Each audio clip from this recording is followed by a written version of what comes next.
I never planned to reveal my true success at Vanessa's wedding. Honestly, I didn't even want to attend. But how could I say no to Mom? She insisted, "It's your sister's big day, Rachel, at least show up looking decent." So I did. In a simple navy dress, heels that didn't scream boardroom, and a quiet smile I'd practiced for years. The Grand Plaza Hotel was as over the top as expected. Crystal chandeliers glittered like icicles above, long tables overflowed with roses and candles, and waiters floated through the crowd with trays of champagne. Vanessa had always been obsessed with appearances, and this wedding was her masterpiece. I stayed near the back of the ballroom, close to the marble columns and far from the spotlight. That was always my place in this family, present but never seen. From across the room, I could hear bursts of laughter and clinking glasses as guests congratulated Vanessa, the youngest VP at Sterling Industries and now the bride of Ethan, co-son of the CEO himself. My mother found me, as she always did, just when I thought I'd be left alone. "There you are," she said, her voice sharp as her perfectly tailored dress. "Why are you hiding back here? People have been asking about you." "I'm just taking it all in," I replied lightly, sipping champagne.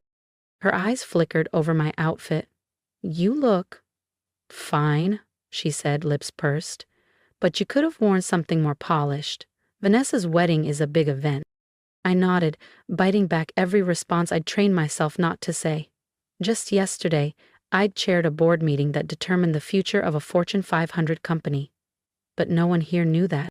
As far as my family was concerned, I worked for a small consulting agency. Nothing serious, nothing impressive, and that's how I liked it. Until tonight. Mom sighed dramatically. "You know, consulting is okay, but it's not success. Not like what Vanessa's done. VP at Sterling before 30, marrying into one of the most powerful families in the industry? That's success." I smiled politely, feeling the weight of the antique locket around my neck, my grandmother's, the only person who ever believed in me when no one else did. "Sure, Mom," I said. "That's one kind of success." She didn't hear me. She was already turning toward the crowd, already drifting back toward Vanessa's spotlight, and I stayed in the shadows. Just for a little longer. Because the spotlight? It was about to shift, and no one, especially Vanessa, was ready. "Rachel." Her voice boomed across the ballroom. Vanessa, flawless in her custom-designed gown, glided toward me with a champagne flute in one hand and Ethan, her brand-new husband, in the other. "Still hiding in corners at parties?" she asked, her smile sharp. "Some things never change." Ethan chuckled, clearly amused by the dig. "She told me you still work at that tiny firm. What's it called again? Rainbow Consulting or something?" "Aurora," I corrected calmly. Vanessa waved her hand dismissively. "Right, that boutique one. Still doing small business workshops and freelance stuff? That's cute."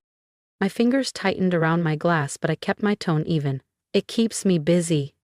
Vanessa leaned in slightly, just enough for the nearby guests to hear. "You know, Mom and Dad were actually worried about you for a while. No husband, no real career. But at least you're trying. Independence counts for something, even if it doesn't pay much." Ethan laughed again, louder this time. "She's fierce, though. Vanessa told me how you were always the smart one. Just didn't translate into success, I guess." The words didn't hurt the way they used to. Not anymore. I had heard some version of this story my entire life. Back in high school, I was the overachiever. Valedictorian, scholarships, summer programs. Vanessa? She barely scraped by. But she had charm, and charm opens doors when paired with the right connections. Dad made some calls, got her an entry-level job at Sterling, and from there, she climbed. Not because she was the smartest in the room, but because the room had already been set up for her. Meanwhile, I was told to be realistic.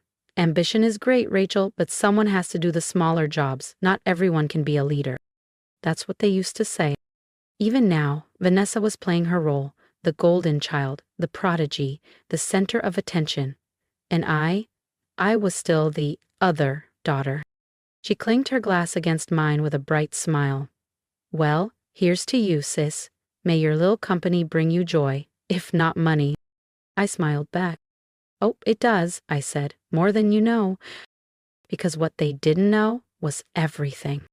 As the night wore on, the ballroom glowed warmer, richer, the champagne flowed freely. Guests laughed louder, voices blending into a hum of celebration. And at the center of it all, Vanessa radiated like royalty, soaking in every compliment, every admiring glance. Then came the moment she'd been waiting for. She stepped onto the small platform near the band and tapped her glass with a spoon. The room quieted.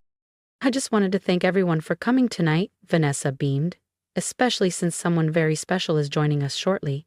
Richard Cole, the CEO of Sterling Industries, has agreed to stop by. He never attends employee events, but, she shrugged with mock humility, I guess I'm not just any employee. Polite applause followed, a few murmurs of admiration. Vanessa descended, glowing with pride. Richard is here because he values what I bring to the company, she whispered as she passed me. Some of us are actually making things happen, you know. I didn't reply. Because I did know. I knew exactly why Richard Cole was coming. He hadn't returned my emails for weeks. He was too busy trying to get a face-to-face meeting with my company's CEO. I had delayed, strategically, letting the pressure build, letting them sweat. He didn't know the CEO he was chasing would be standing in this ballroom, right now, wearing a navy dress. And then, it happened. The double doors swung open. A hush rippled through the room like a sudden draft. Richard Cole entered with quiet authority, tall, silver-haired, perfectly tailored, the kind of man who didn't need to raise his voice to command attention.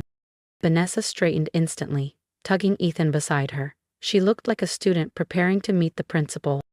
But Richard didn't look at her. He scanned the room, and his eyes locked on me. A flicker of surprise, then recognition, then something else. He moved forward, brushing past Vanessa and Ethan without a glance. Mr. Mitchell, he said, extending his hand with genuine warmth. I didn't expect to see you here. Dead silence. My family froze. My mother's glass hovered mid-air. Ethan looked from Richard to me and back, confused. Vanessa's smile faltered like a candle in the wind. I accepted his handshake. Richard, I said with calm precision, good to see you. His smile widened. We've been trying to get on your calendar for weeks. If I'd known you were attending this wedding, I'd have sent the proposal here. I could feel every eye in the room turn toward us. Vanessa's wedding had just become my stage. Vanessa blinked, frozen mid-step.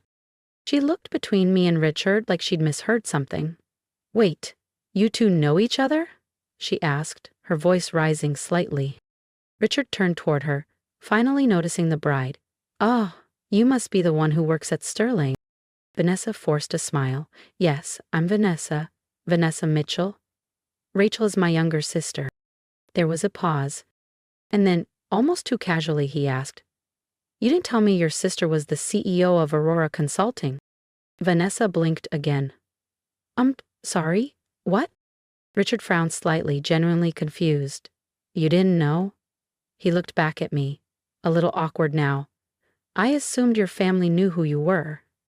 I took a sip of champagne and smiled politely. They knew I worked in consulting. I never said more, and they never asked. Silence exploded through the ballroom louder than any music. Ethan stepped forward, stammering, Wait, you? Run Aurora? As in Aurora Consulting Group? I nodded. Founder, CEO. Vanessa's jaw dropped open, but no sound came out. My mother dropped her clutch. You told us it was a small firm, she whispered. It started small, I said calmly, 12 years ago, out of a shared office in Queens.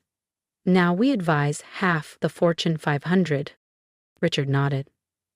Your daughter's firm has been a major player for years.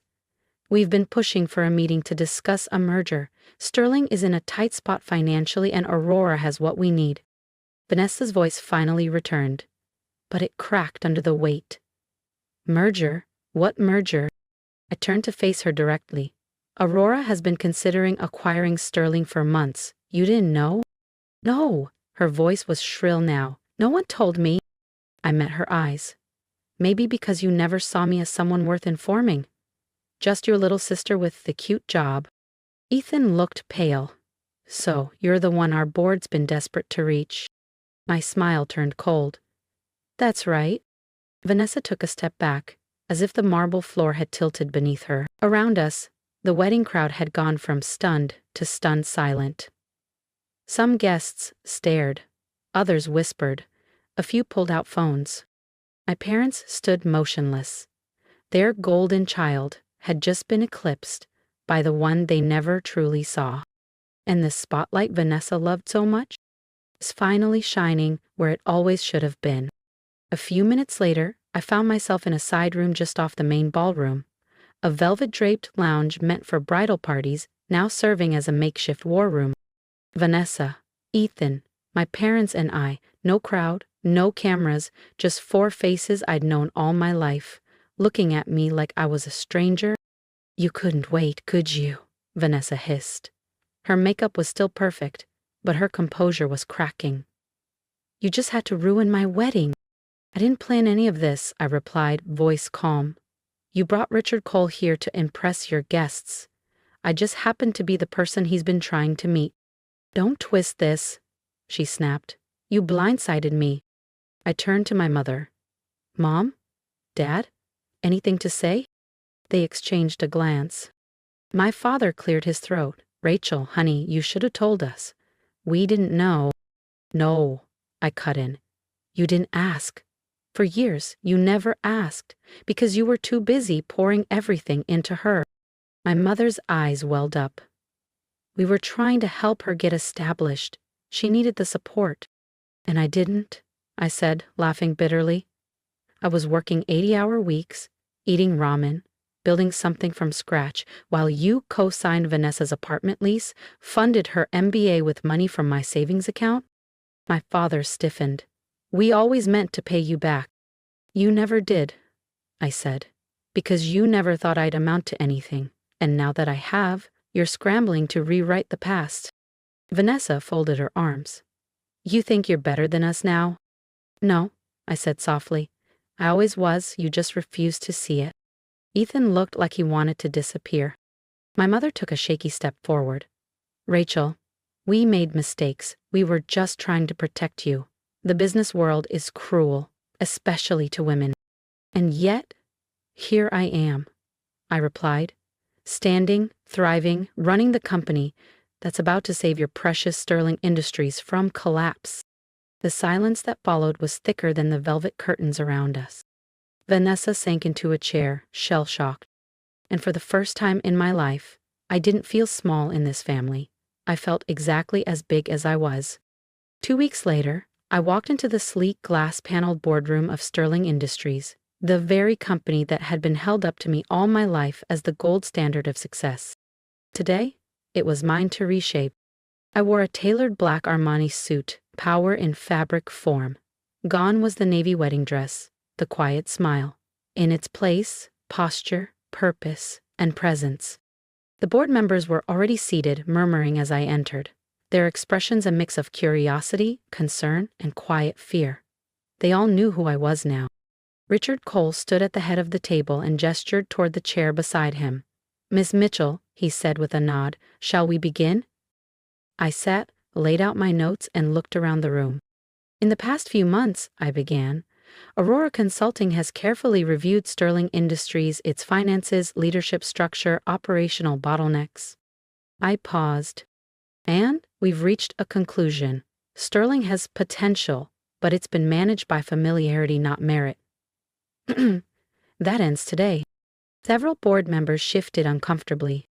In the new structure, I continued, roles will be reassigned based on competence, performance, and vision, not legacy or connections. Behind the glass walls, I could see them, my parents and Vanessa, watching from the observation area like courtroom witnesses. Vanessa looked smaller than I'd ever seen her, no longer the golden girl in the spotlight. Just another employee, waiting to find out where she truly stood. As of next quarter, I said, we'll be implementing a complete departmental reorganization. Redundant leadership roles will be eliminated. Talent will be promoted from within, based on actual contribution. I let that sink in. We're not here to punish anyone, I added, but we are here to build something lasting. And that means letting go of the idea that a last name is a qualification. The room went quiet. Then, one by one, heads began to nod. Richard leaned over and whispered, "You're more ruthless than I imagined." I smiled. Not ruthless, just clear-eyed. He chuckled. "And your sister?" "She'll be given an offer," I replied. "Entry-level sales. She can work her way up if she's willing to earn it." Behind the glass, Vanessa lowered her gaze. And for the first time in this building, I wasn't the underdog. I was the architect. The next morning, the new contracts were sent out. One to Vanessa. One to my father, who apparently still held an advisory role he hadn't earned. And one to my mother, who had insisted for years that Rachel just doesn't have the business instincts her sister does. None of them responded for 2 days. On the third day, Vanessa showed up at my office. Gone were the designer heels, the smug smile, the air of invincibility. She wore simple flats, her hair in a loose bun. She looked real. For once. "Do you mean it?" she asked. "Entry level? Starting over?" I nodded. "That's how it works at Aurora. We build from the ground up." Her voice cracked. "I don't know if I can do that." "Then don't," I said gently.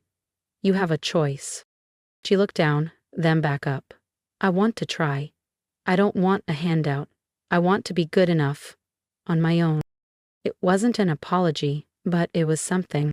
Later that week, my parents came in. Not to grovel, not to scheme. Just to talk. My mother's voice trembled as she said, "We were wrong. About so many things. But mostly, about you." I didn't offer forgiveness. I didn't need to. What I needed was truth, and now I had it. The rest, I could live without. That night, alone in my office, I pulled open the top drawer of my desk. Inside was my grandmother's locket. I opened it, revealing the tiny note she had written when I was just 23, struggling, broke, and unsure if any of this would ever work. Success isn't about who believes in you at the end. It's about who you believe in at the start. Yourself. She had believed in me when no one else did. Now, the world believed too. But that wasn't the victory. The victory was that I'd never needed their belief to begin with. As I looked down over the city's skyline, I realized something profound. All those years of being underestimated didn't break me. They built me. I wasn't the family disappointment. I was the storm they didn't see coming. And I had only just begun. If you've ever been underestimated, by your own family no less, you know how much it takes to stay silent and let success speak for itself. I'd love to hear from you in the comments. What would you have done in my place? What would you say to someone who's still being dismissed for dreaming big?